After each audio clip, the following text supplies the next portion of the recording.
네, 여러분 안녕하세요. 반갑습니다. 이건입니다. 채널 보시기에 앞서서 구독과 좋아요 한 번씩 꼭 눌러주시면 감사드리겠습니다. 자, 오늘 시상이 좀 심상치가 않습니다. 그리고 또 불안해졌어요, 많이. 오늘 여러분들 일어나시거나 지금 시간 좀 주말을 연휴를 잘 보내시면서 이것 때문에 좀 놀라셨을 것 같아요. 트럼프 중국의 현 관세 100% 추가 관세를 매기겠다.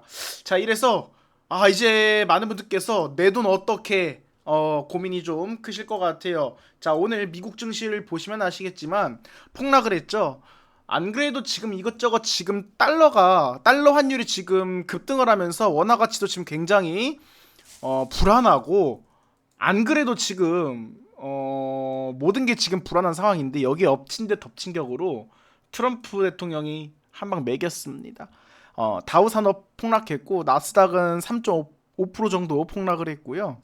지금 최근에 반도체가 엄청나게 좋았잖아요. 반도체 지수가 필라델피아 반도체가 6%가 넘는 폭락을 기록을 했습니다. 자, 그런데 시장이 굉장히 좀 즉각적으로 반응을 했죠. 선물 같은 경우 더 빠졌어요. 나스닥 선물 같은 경우는 지금 마이너스 4%가 넘는 이러한 수치로 지금 폭락을 했는데, 무서운 건 무엇이냐? 지금 한마디 지금 시장이 즉각적으로 반응했다라는 거예요. 제가 봤을 때는 이렇게 좀 생각이 듭니다. 노벨 평화상을 그렇게 지금 갈구했는데 못 받았잖아요. 응? 그런데 노벨 평화상 불발에 나는 그래도 수백만 명 구했으니 행복하다. 이거는 무슨 뜻이냐? 또 노리겠다는 거예요. 제가 봤을 때는 또 노리겠다라는 것이고, 그리고 여기도 대놓고 얘기하고 있죠. 노벨 위원회가 트럼프 대통령을 선정했어야 된다. 그러면 트럼프는 사업가로서 이룰 거 다 이뤘고요. 또 권력, 명예 다 얻었어요. 그런데 그러면 이 사람의 마지막 꿈 무엇이냐? 노벨 평화상 같아요. 노벨 평화상. 그래서 계속 북한 만나죠. 여기 얘기하고 있죠. 스스로 얘기하죠. 이스라엘 하마스 가자지구 휴전합의. 이게 다 노벨 평화상을 보고 했던 건가요? 그럼 그렇죠. 그럼 지금까지 그 뜻하지 않게 이거를 기다렸다가 노벨 평화상이 불발되니까 곧바로 발표했죠. 중국한테 관세 100% 추가하겠다. 그런데 여기선 핵심은 이거예요. 중국이 희토류 수출 통제에 관한 부분을 언급을 했기 때문에 지금 여기에 대한 부분 중국이 엄청난 이런 수출 통제를 진행하겠다고 발표를 한 거잖아요. 이 안에서 제가 이전에도 말씀을 드렸지만 여러분들 그거 참고하셔야 돼요. 앞으로 지금 금값 폭등하고 있죠. 수요와 공급에 관한 원칙이 엄격하게 적용되면서 미국과 중국의 본격적인 광물 전쟁이 일어날 것이다. 말씀드렸지만 미국은요, 환경 단체가 있고 여러 단체가 있어요. 미국이 원자재라든가 광물이 없는 게 아닙니다. 미국 정말 많은 돈을 쓸어 담을 수 있을 정도로 자원이 풍부하고 넘쳐나요. 그런데 그것을 개발하려면 엄청나게 시간이 오래 걸리고요. 여러 가지 과정을 거쳐야 된다 말씀을 드렸죠. 법안 통과해야 되죠. 그리고 어떻게 보면 시위대의 반발이 엄청날 겁니다. 이것도 해결을 해야 되죠. 차라리 중국 같은 경우 또 심플하다 말씀드렸죠.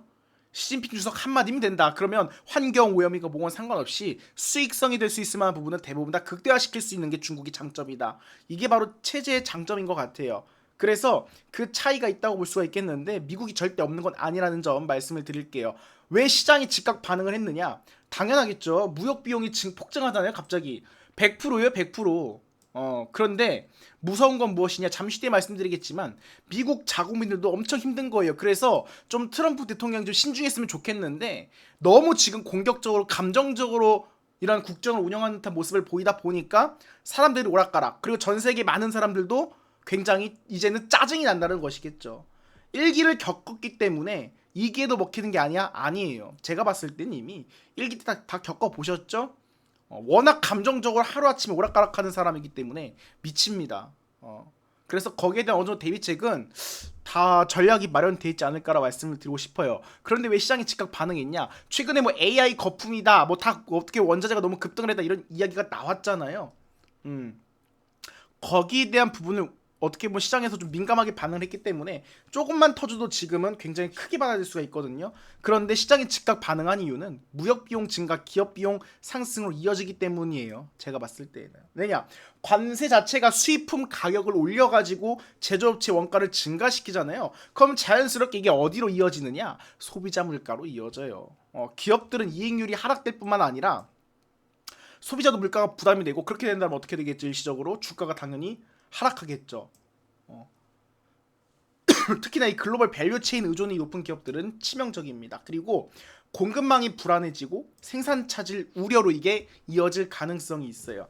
지금 전 세계를 아우르는 대부분 핵심 산업이 어떤 산업입니까? 반도체, 전기차, 항공이에요. 그런데 여기에 핵심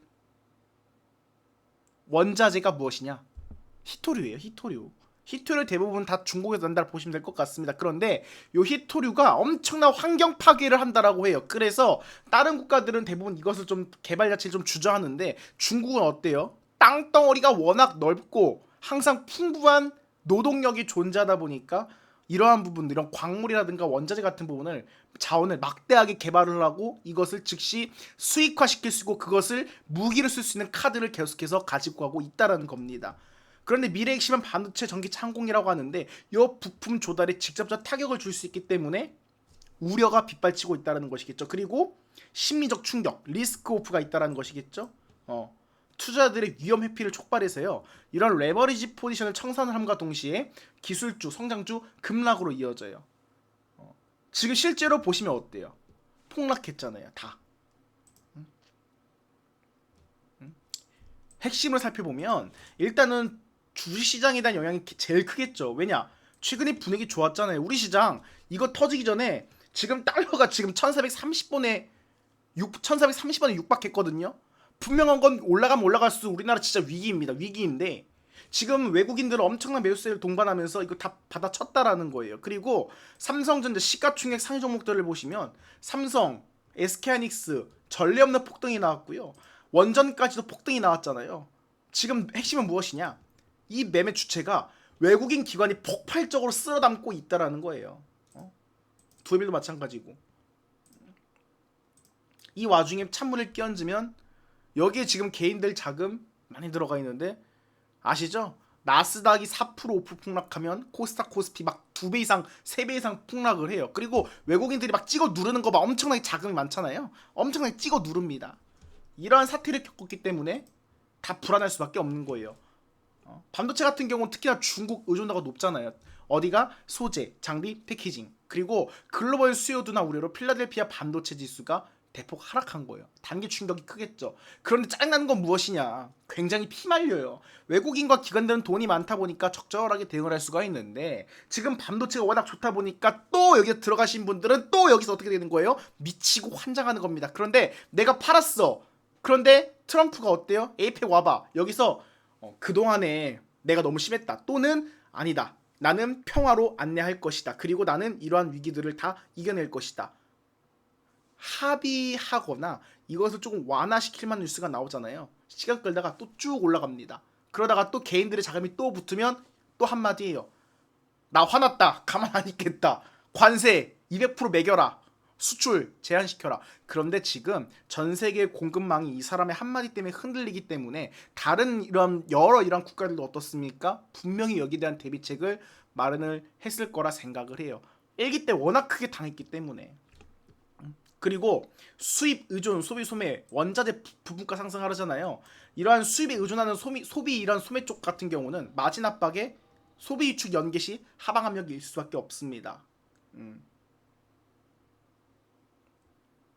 그래서 이 부분을 우리가 주목을 해볼 필요가 있고, 항상 여러분 그 생각만 하시면 돼요. 트럼프 정권에서는 이 사람 말 한마디가 워낙 지금 시장이 짜증나게 하고 민감하고 불안을 지금 증폭시키기 때문에 항상 일정량의 현금은 확보를 하고 있으셔야 된다. 이렇게 좀 말씀을 드리고 싶습니다.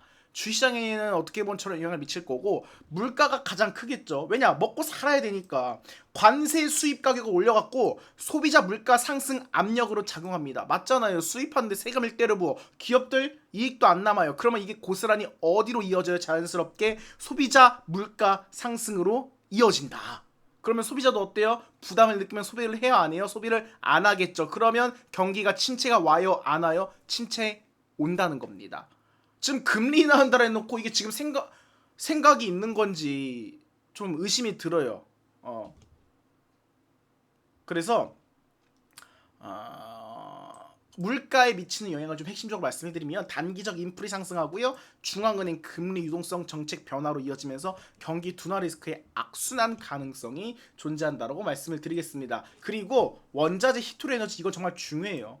우리가 나라 같은 경우는 다 수입으로 해서 수출 수입으로 먹고 사는 나라잖아요. 우리나라 같은 경우는 다른 나라 같은 경우는 자급자족이 가능하지만 아직까지 우리나라는 어떻습니까? 인구 고령화에 저출산에 거기에 수입 수출에 의존을 해서 먹고 살고 있어요. 그리고 특정 대기업들이 독점을 하고 있죠. 자, 그런데 원자재, 히토류, 에너지가 영향을 미친다. 우리 기업들한테는 분명한 리스크가 존재한다는 것이겠죠. 일단 히토류 같은 경우는 중국의 수출 통제 자체가 왜 이게 위험하냐? 전기모터, 반도체 그리고 정밀 장비에 필요한 핵심 소재 공급을 위축시킵니다. 일시적으로. 그래서 가격 그리고 공급 이러한 부분들이 불안정한 상황이 나타날 수가 있다. 그리고 금값은 오르겠죠. 금값은 안전자산으로 좀 분류가 되기 때문에 지금 코인 다 폭락했잖아요. 보시면 밤사이에.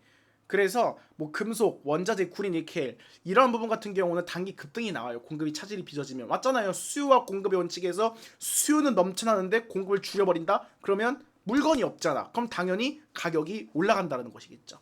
경기 둔화 공포 시 수요 감소로 하락 가능하겠지만 현실적으로는 오히려 지금 산업 사이클이 돌아가고 있는 와중에 분명한 직격탄이다라고 말씀드리고 싶어요. 이 부분을 좀 지켜볼 필요가 있다라고 말씀을 드리고 싶고, 그리고 미국, 중국이 싸우잖아요. 그러면 구조적인 위험이 가장 커요. 사실은 무역 비용이 상승한다. 전 세계 최대 어떻게 보면 각 2대 국가잖아요. 미국과 중국인데 전 세계 많은 국가들이 핵심적으로 다 거래하는 국가들입니다. 그런데 미국과 중국의 대립 구도의 이런 구조적 위험이 왜 지금 경제 전반에 주는 피해가 크냐? 무역 비용이 상승을 하고 글로벌 생산성이 하락을 합니다. 이미 IMF랑 피드라든가 OECD 같은 경우 연구 자체를 보시면 관세 확대가 장기적으로 생산성 그리고 GDP를 낮춘다라고 경고했거든요. 투자, 무역 축소를 유발할 수 있다라고 이야기를 했어요. 거기에 기업들이 힘들어지니까 자연스럽게 어디로 이어지느냐? 투자, 고용 충격. 그렇죠. 기업은 불확실성이 증가하잖아요. 그러면 자연스럽게 캐펙스를 연계할 수밖에 없고 고용 성장 둔화로 연결된다라는 것이겠죠. 거기에 뭐 기술 안보 경쟁은 확산되면 반도체, AI, 국방 같은 고부가 가치 분야의 이런 공급망이 재편될 수밖에 없겠죠. 탈중국화를 할 수 있고 아니면은 미국이 어떻게 보면 전 세계 어떻게 아직은 강대국이기 때문에 여기에 대한 의존도 줄일 수밖에 없는데 그냥 많은 기업들은 혼란에 빠질 수밖에 없다라는 것이겠죠. 그런데 좀 시나리오를 그려보니까 지금 워낙 많은 주가들이 올라갔기 때문에 분명히 트럼프 대통령 제가 봤을 때는 숏에 걸지 않았나 이렇게 생각을 합니다. 그러면서 이렇게 남겼어요. 단순하게 이렇게 내놓고도 이렇게 남겼거든요. 나 에이펙 간다. 에이펙 오겠대요. 속보로 시진핑과 회담 모르겠지만 그곳 갈걸. 여러분 이 사람 성격 아실 거예요. 사업가 출신입니다. 그리고 트럼프에 관한 책을 보신 분들은 알 것 같아요. 완전히 극단적으로 치 닫은 다음에 여기서 적절하게 카드를 여는 협상법. 지금까지 다 많이들 보셨을 거예요. 그래서 이렇게 좀 애매하게 던지겠지만 왜 시진핑과 회담이 모르겠다는데 이거 그럼 뭐하러 옵니까? 그리고 전 세계적으로 회담 한다 해놓고 갑자기 이걸 이 사람이 찬다고요? 그럼 글쎄요. 그럼 오히려 본인의 정치 욕심 되게 많잖아요. 저번엔 대통령 한 번 해먹고 바이든한테 졌다가 또 왜 재선했겠어요? 대통령에 관한 욕심이 있고 권력에 대한 욕심이 있기 때문에 계속 한 거 아니겠습니까? 그런데 여기서 본인의 이러한 입지 그리고 이미지를 다 걷어차버린다? 그건 아니라 보거든요. 그렇지만 방식은 같되 계속 길을 열어두고 있는 것 같아요. 에이펙 방한한다고 합니다. 그럼 여기서 또 한마디. 에이펙에서 극적으로 합의를 하거나 극적으로 관세 연기한다. 저번에도 그랬잖아요. 4월달에 엄청나게 때려놓고 별거 다 때려놓고 항상 관세 기한을 이야기하잖아요. 그리고 그 안에 합의하자. 이렇게 위기를 촉발시킨 다음에 그러한 조급한 심리를 활용을 해서 어떻습니까? 시간을 조금씩 연기하고 이러한 전략을 그동안 구사해 왔어요. 그래서 에이펙 온다는 것 자체가 에이펙 와가지고 충분히 이야기를 하고, 그리고 여기서 다른 정상들은 바보가 아니겠습니까? 바보겠습니까? 그럼 여기서 분명히 많은 이야기를 나눌 거란 말이죠. 그래서 에이펙을 앞두고 이렇게 위기를 촉발시킨 다음에 오히려 여기서 더 긍정적인 이야기가 나올 수도 있다 라고 말씀을 드리고 싶습니다. 그래서 핵심은 무엇이냐, 여러분 트럼프 대통령 정권 내내 계속 이어질 거예요. 트럼프 정권 내내 제가 봤을 때는 이런 식으로 특정한 몇 달 기간을 두고 계속 압박을 하거나 강한 이런 제스처를 취할 겁니다. 그래서 주식시장이 좋다고 여기에 막 돈을 다 때려넣고 막 나 지금 안 하면 안 돼. 아니에요. 주식시장 사이클을 오래 겪다 보니까 반드시 시장이 올라가지만 않습니다. 주식시장은 확 잡아먹어요, 순식간에. 여러분 삼성전자로 예를 들었을 때, 카카오로 예를 들었을 때 5년 전에 어땠습니까? 그때 막 고점 갈 때 다 달려들었어요, 사람들. 그런데 고생했잖아요. 그렇게 사이클이 와요. 탐욕과 조급함만 버린다고 한다면 충분히 더 큰 기회가 있다 라고 말씀을 드리겠습니다. 어쨌든 상황 벌어졌잖아요. 그냥 슬기롭게 이겨내고 항상 우리가 주목할 건 무엇이다? 현금 비중을 갖고 있어야 된다. 그래야 분명히 시장에 대응을 할 수 있다라는 말씀 드리도록 하겠습니다. 오늘 방송 여기서 마무리하겠고요. 여러분들 다시 한번 채널 구독과 좋아요 꾹 눌러주시면 감사드리겠습니다. 지금까지 이건이었습니다. 여러분 즐거운 연휴 보내세요. 감사합니다.